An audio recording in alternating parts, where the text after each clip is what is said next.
पूछते हैं, गुरु के पास गए, गुरुदेव बताओ कलावती के शरीर का मात्र स्पर्श करने पर इन चारों की गति ऐसी कैसे हो गई?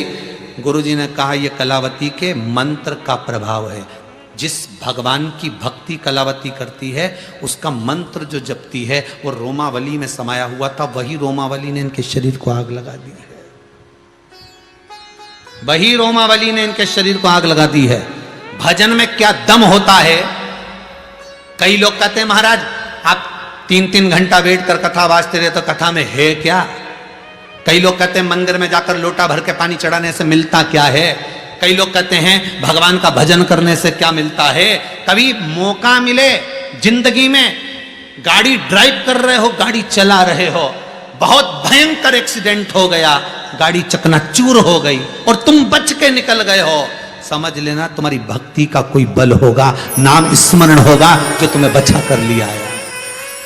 बहुत बड़ी बीमारी हो गई, बहुत बड़ा रोग हो गया, और इतने बड़े रोग में तो लोग पहले स्टेज, दूसरे स्टेज, चतुर्थ स्टेज में आकर निपट जाते हैं। उस बीमारी से भी बचकर अगर तुम भगवान की भक्ति में लगे हो, समझ लेना कि वो परमात्मा तुमको रखा हुआ है। बहुत बड़ी, कहीं कहीं कुछ हो गया, कहीं कुछ हो गया, कहीं मालूम पड़े घाटा लग गया, लाखों करोड़ों रुपए तुम्हारे चले गए, व्यापार बंद पड़ा है, कमाई हो नहीं रही, उसके बाद भी तुम 2 रोटी खा रहे हो, वो परमात्मा की कृपा है। वो उस पर साधुवत्ता दीजिएगा,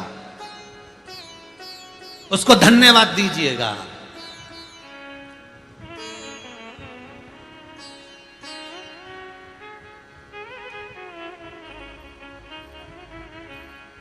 उसको धन्यवाद देना कि वो चला रहा।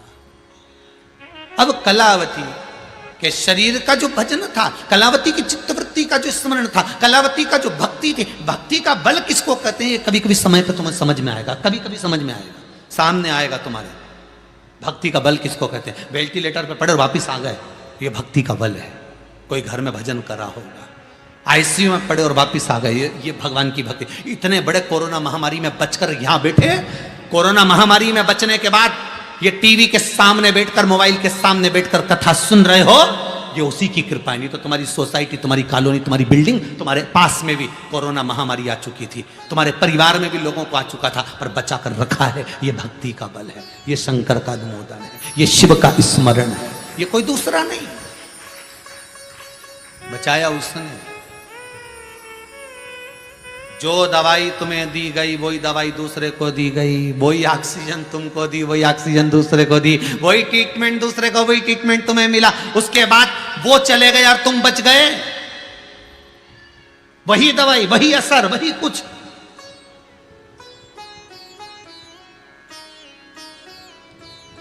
भाई किसी किसी को तो शुगर भी थी, बीपी भी था, थायराइड भी था, शरीर में बहुत सारी बीमारी थी, कोरोना हो भी गया, उसके बाद भी सही हो गया। और एक बेचारा ऐसा था जिसको कुछ भी नहीं था, सब बढ़िया, फुल एंजॉयमेंट जीवन, उसके बाद भी निपट गया, उसके बाद भी चला गया। क्यों गया? क्यों? अगर भोले बाबा का सहारा न होता तो दुनिया में कोई हमारा न होता। कौन होता तुम्हारा? स्पर्श किया कलावती का और जलकर। तुम्हारे भजन में वो बल होता है। कई लोग कहते हैं हमने 1 शिव पुराण सुनी, कोई कहता है हमने 10 शिव पुराण सुनी, कोई कहता है जब भी शिव महापुराण की कथा आती गुरुजी की हम सुनते हैं। गुरुजी उसका फल क्या है? मालूम पड़ेगा आपको फल क्या है उसका। 50 बार भी शिव पुराण आए और तुमको मौका मिल जाए तो टीवी चालू करके बैठ जाना। 50 बार भी आए और घर के लोग के बोर नहीं होती हो तो कहना भोजन कर करके कोई बोर होता है? उधर की तृप्ति भोजन से है, आत्मा की तृप्ति शिव महापुराण की कथा से, भजन से। हम बोर नहीं होते। शंकर की कथा रोज नहीं मिलती है, प्रतिदिन सुनो तो ऐसा लगता है ये तो सुना ही नहीं था हमने, ये तो अभी आ गया, हमने तो ये सुना ही नहीं, तो इतनी बार कथा सुनी, हमें तो ये सुनने को ही नहीं मिला। हमने तो विश्वास जागृत करती है भगवान के प्रति शिव महापुराण की कथा। विश्वास जगाएगी कि शंकर को हृदय में कैसे पैदा करना, प्रकट करना। शिव को प्रकट करने का विश्वास शिव पुराण की कथा ही दे सकती है। कौन देगा?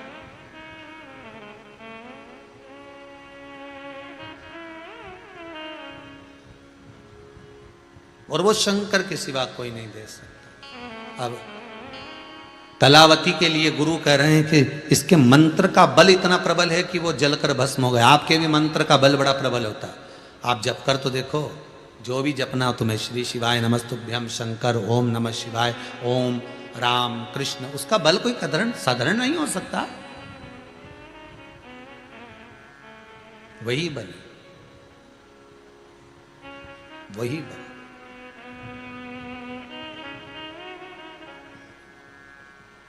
कल की बात है, शायद 6:30 बजे शाम को कोई एक माता, कोई भाई आए थे और कह रहे थे ये पूरे फेस पर, आधे पर लकवा लग गया था। अब ये फेस काम नहीं करता था, बोल नहीं पाते थे, पर बाबा ने कृपा करी है। एक बार पहले आए थे तब बहुत आनंद रहा, दूसरी बार अब आए हैं तो वाणी तो थोड़ी निकली है। विश्वास कर कर आयो, भरोसा कर कर शंकर के दरवाजे जाओ। एक दिया भी लगाओ ना तो विश्वास कर कर लगाना, ये मत सोचना कि गुरुजी ने बोला है तो अपन को लगाना है। अभी नवरात्रि चालू हुए आज से, फूल भी चढ़ाओ तो ये मत कहना कि गुरुजी ने, नहीं, बस विश्वास रखकर, हाँ गुरुजी की बात पर मुझे भरोसा है, विश्वास है और दृढ़ हूं मैं इस बात, भरोसा है कि शंकर मेरे कार्य को साधेगा, मेरे कार्य को संभालेगा। विश्वास है, और विश्वास रखोगे तो शिव औघड़ी की कृपा में कलावती के मुख का भजन स्मरण 4 मन में गलत सोचने वाले को भी नष्ट कर दिया। पुण्य होगा तुम्हारा तो तुम पुण्य वाले के साथ में लग पाओगे, पुण्य नहीं होगा तो पुण्य वाले से विच्छिन्न हो जाओगे, चले जाओगे। समय आगे जो कथा आई है, बड़ी सुंदर चरित्र कहा।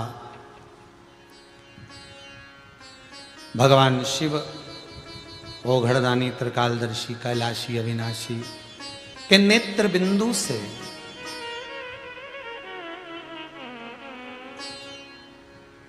नेत्र बंद करने के बाद एक बिंदु गिरा जिससे अंधकासुर उत्पन्न हुआ। वो अंधकासुर शिव जी के पास में, पार्वती जी उसको गोदी में लेकर आई, ये आपका पुत्र है, आपका बालक है। शंकर भगवान बोले मेरा बालक नहीं। नेत्र बंद करने के बाद ये जन्मा है, पहले जन्म लेता तो बात दूसरा था, पर नेत्र बंद करने के बाद ये प्रकट है, ये मेरा पुत्र नहीं, इसको फेंक दे समुद्र के अंदर। पार्वती जी कहती मैं अपने पुत्र को कैसे फेंक सकती हूँ, ये मेरा पुत्र है, ये मेरा बेटा है, ये मेरा बालक है, मेरा पुत्र है ये।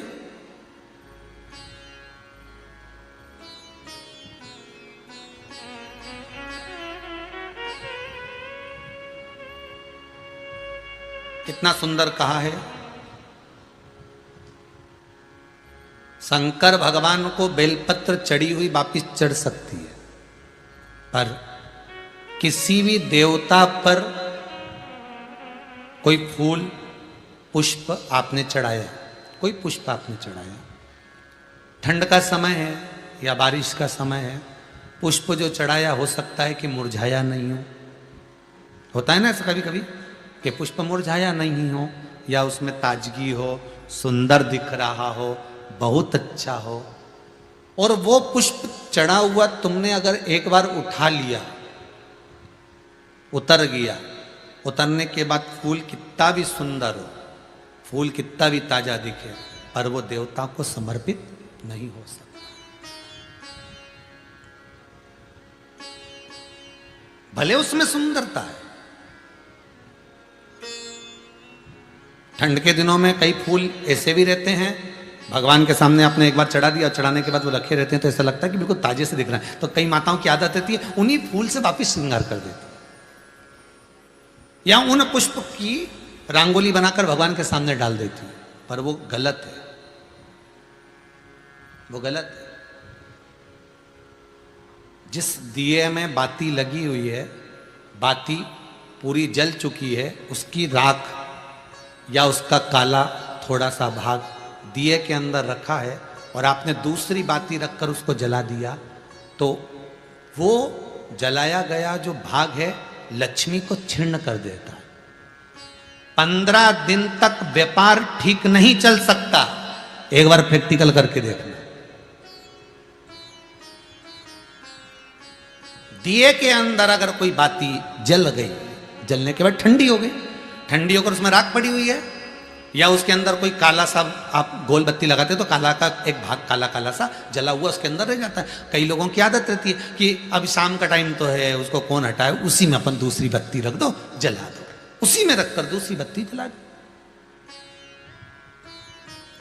भाग उसी में पड़ा हुआ है पुराना, और आपने दूसरी बत्ती अगर रखकर जला दी है, व्यापार होगा, व्यवसाय होगा, या फिर घर में रखा हुआ धन होगा, 15 दिन के लिए वो छिन्न होगा, वो जाएगा।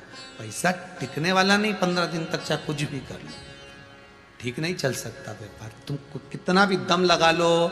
कई लोग कहते भी होंगे कि हमारी दुकान तो 8 दिन तो अच्छी चलती, 8 दिन के बाद नए क्या हो जाता है, 15 दिन अच्छी चलती, 15 दिन के बाद ना जाने क्या हो जाता है। तो उसमें गलती ढूंढो कि हम गलती क्या कर रहे हैं। नहीं तो व्यापार तो अच्छा चल रहा है, ग्राहक भी आ रहे हैं, सब कुछ होता है। जब 15 दिन ग्राहक आते हैं तो 15 दिन क्यों नहीं आते, 8 दिन ग्राहक आते हैं तो 8 दिन क्यों नहीं आते, उसके पीछे तुम्हारा कोई कारण होगा। फिर अपनी गलती को ढूंढो कि हमारी गलती क्या हो रही। या तो बहू है, या सास, या घर में रहने वाला कोई व्यक्ति, या घर के बच्चे दिए में दिया रखकर जला देते हैं, मतलब उस बाती को फिर रखकर जला दिया, तो अब उसको तो तुम्हें भोगना है। अब उनको नहीं मालूम कि गलती क्या हो रही, गलती अपन कर रहे हैं, गलती अपनी है।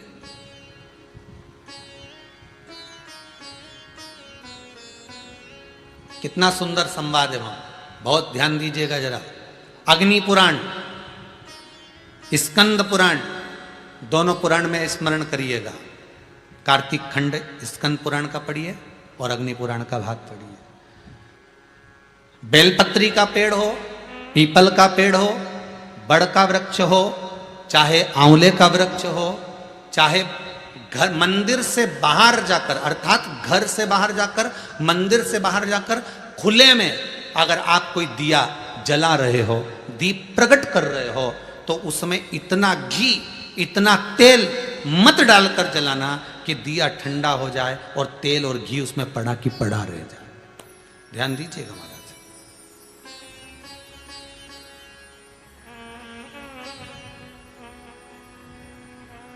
कई बार आपके साथ में भी हुआ होगा, आप दशा माता की पूजन करने गए हो, या पीपल की पूजन करने गए हो, या वृक्ष की पूजन करने गए, आंवले की पूजन करने गए, बेलपत्री का पूजन करने गए। तुमने तो दिए में घी डाल लिया ज़्यादा, बत्ती भी लगा दी तुमने, और इस भाव से लगाई कि जलेगा थोड़ी देर तक, और मालूम पड़े तुम्हारी पूजन हुई, हवा का वेग आया, दिया ठंडा हो गया और उसमें घी पड़ा रह गया, उसमें तेल पड़ा रह गया। महाराज, जिस व्यक्ति ने दिया लगाया है, जिस व्यक्ति ने दीप लगाया हुआ है, और अगर वो कुंवारी अवस्था में है तो अकेला शरीर का कष्ट भोगता है, और अगर उसकी शादी हो गई होती है तो पति और पत्नी दोनों को शरीर का कष्ट भोगना पड़ता है। कहीं कमर दुखेगी, कहीं घुटना दुखेगा, कहीं पीठ दुखेगी, आंखों में जलन होगी, कहीं ये सिर का जो गले का भाग होगा, कान के पास का ये दुखना चालू हो जाएगा, ये पीछे का भाग दुखेगा। तो कई डॉक्टरों को दिखाओगे, इलाज देखो जरा, क्या सब हमें जांच कर लो, जांच में तो कुछ भी नहीं निकल रहा, दवाई भी खाते हैं, थोड़े दिन आराम लगता है, फिर वैसे हो जाता है। कारण निकालना है तो कारण ढूंढो कि हमारे पुराण क्या कर रहे हैं। कारण हमने खुद उत्पन्न करा है कि किसी वृक्ष की पूजन करी, उसमें तेल घी की मात्रा इतनी बढ़ा दी कि हम तो जब तक बैठे दिया जल रहा था, उठ के गए, हवा लगी, दिया ठंडा हो गया, और उसमें जितने समय तक वो घी और तेल पड़ा हुआ है, 15 मिनट, 10 मिनट, 25 मिनट, 50 मिनट, 1 दिन, 2 दिन, 4 दिन, तो वो बार बार पलट पलट कर वो स्वास्थ्य को खराब करेगा ही, चाहे कुछ भी कर लो, कितनी भी जांच करो, कितनी भी जांच कराओ। फिर तुम अपने हॉस्पिटल में जाओ, जांच कराओ, लिख दी उन्होंने तो कि इसकी जांच कराओ, ने उसकी जांच कराओ, पर उसको गलती ढूंढो कि अपन क्या गलती कर रहे हैं, गलती किस जगह पर हो रही है। आप आए नहीं और सुबह हो गई, मेरी पूजा की थाली धरी की धरी क्यों नहीं आए? किस लिए? इसलिए नियम है मंदिर के अंदर जो दिया लगता है वो भरा हुआ लगता है। कैसा लगता है? भरा हुआ लगाइए, क्योंकि उसमें हवा नहीं लगेगी, वो पूरा जलेगा। जितनी देर तक जलेगा उतनी देर तक सुख समृद्धि शांति देता है। बाहर जो दिया लगाया जाता है बत्ती को केवल भिंगो कर रखिए, या आप जितनी देर परिक्रमा कर रहे हैं, पूजन कर रहे हैं, उतनी देर घी की कटोरी साथ लेकर जाओ, उतना सा घी डाल दो जितनी जरूरत पड़े। पर तुम तो इतने समझदार कि पहले से घर में से दिया भर के चलो। तुम तो इतने समझदार कि घर से दिया भर के चलो, नहीं कटोरी में कौन ले जाए? सास के काय को ले जा रही है कटोरी में भर के, रहने दे, दिया भर ले एक बार का, लगा देंगे, लग देंगे, चलेगा जब तक चलेगा। अपन आ भी जाएंगे तो चलते रहेगा। जलते क्या रहेगा? हवा का वेग आएगा, बुझा देगा, ठंडा कर देगा। ठंडा कराओ, घी पड़ा रहेगा, तुम्हें कष्ट प्रदान करेगा।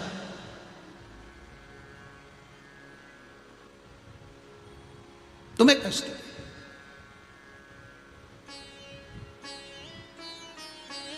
तुम्हें रोग प्रदान करेगा, दुख।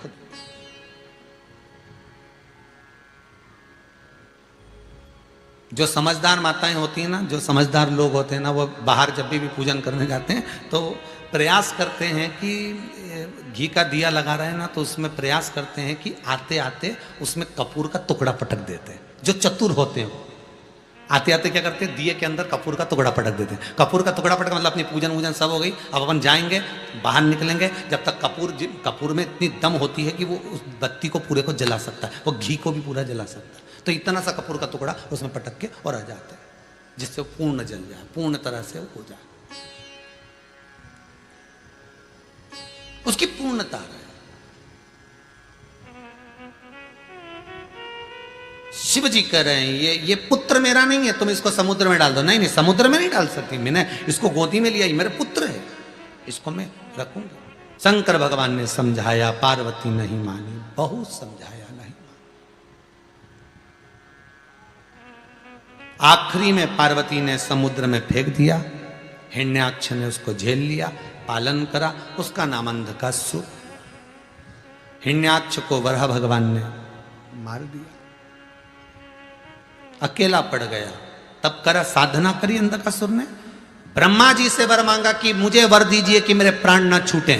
ब्रह्मा जी ने कहा ऐसा हो नहीं सकता कि प्राण ना छूटे, जन्मे हो तो मरना तो पड़ेगा, संसार की रीत है, आए हो तो जाओगे, बस इतना है कि जितनी जिंदगी को अच्छे से जी सकते हो जी लो, मरना तो है, आया हो तो जाना ही पड़ेगा। अपने जीवन को खुश होकर जी लो, अपने जीवन।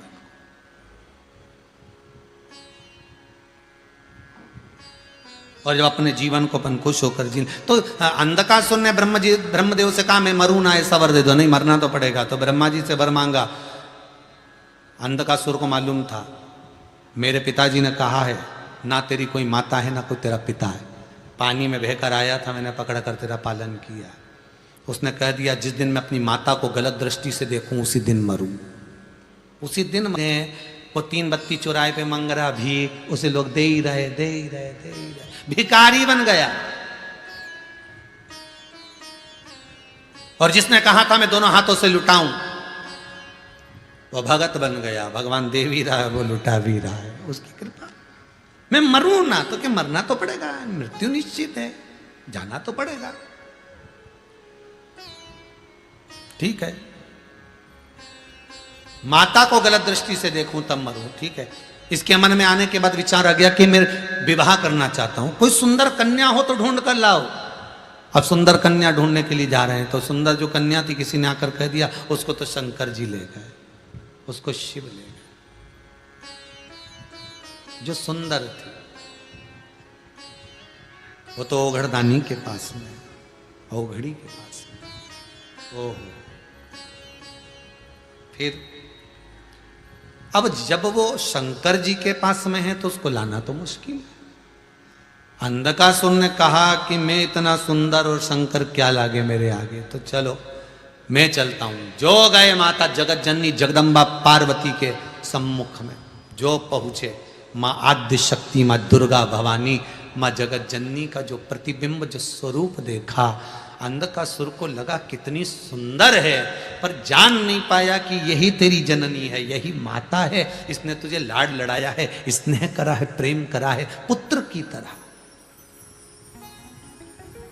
यही तेरी माता है।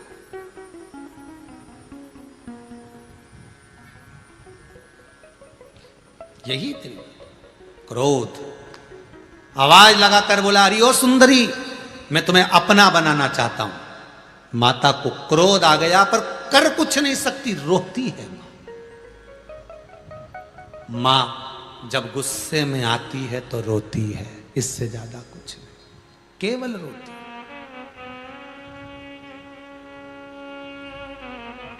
आंखों से अश्रु बहता, क्या बोले वो, क्या बोल सकते। शंकर भगवान आए, बाबा ने तुरंत बाल भैरव को प्रकट कर कर अंधकासुर के प्राणों को हारा। बाल भैरव ने आकर प्राणों को हर लिया अंधकासुर। मां नहीं चाहती थी कि ये मरे, क्योंकि पुत्र जैसा रखा है, पर गलत विचार, गलत सोच, गलत दृष्टि जब आती है व्यक्ति के भीतर, जब व्यक्ति की चित्त वृत्ति में गलत चीज भरा जाती है तो उसका नष्ट होना निश्चित है। एक बात सही कही लोगों ने कि अपने हाथ से अपने पांव पर कुल्हाड़ी मारना, ये सत्य है। विनाश का जब समय आता है, विनाश काले विपरीत बुद्धि, आप कितना भी समझाओ उस व्यक्ति को समझना नहीं आता, वो हमेशा यही विचार में रहता है कि उसकी अभिमत्ता, उसका अहंकार, उसका काम, उसका लोभ, उसकी तृष्णा, उसकी आसक्ति, उसकी वासना उसको निभने नहीं देते, समाप्त कर देते, समाप्त कर देते। और अंधकासुर के साथ वही हुआ, चले गया, मां रोती बिलखती रही। हमारे भीतर भी यह विचार ना आए, बहुत बहुत ध्यान दीजिएगा, अहंकार, काम, लोभ, आसक्ति, तृष्णा, वासना, ये सब सम्मुख में ना आ जाए, इसका ध्यान रखिए। शिव की शरणागति ले लो। इसलिए शंकर की कथा बार बार कहती है, तुम अपना कुछ दो, तो अपना क्या है, केवल अहंकार अपना है। अहंकार शंकर को दे दो, शंकर तुम्हें अपना बना लेगा, फिर उसको कुछ भी नहीं चाहिए, फिर वो शिव अपना बनाएगा। ऐसा मेरा कालों का काल महाकाल है। बड़े भाव से अपन शिव महापुराण की कथा श्रवण कर रहे हैं। श्री रामेश्वर लाल श्रीमती सोवन देवी जी बांगड़ सिडनी ऑस्ट्रेलिया में रहकर सुंदर शिव महापुराण की कथा करवा रहे हैं।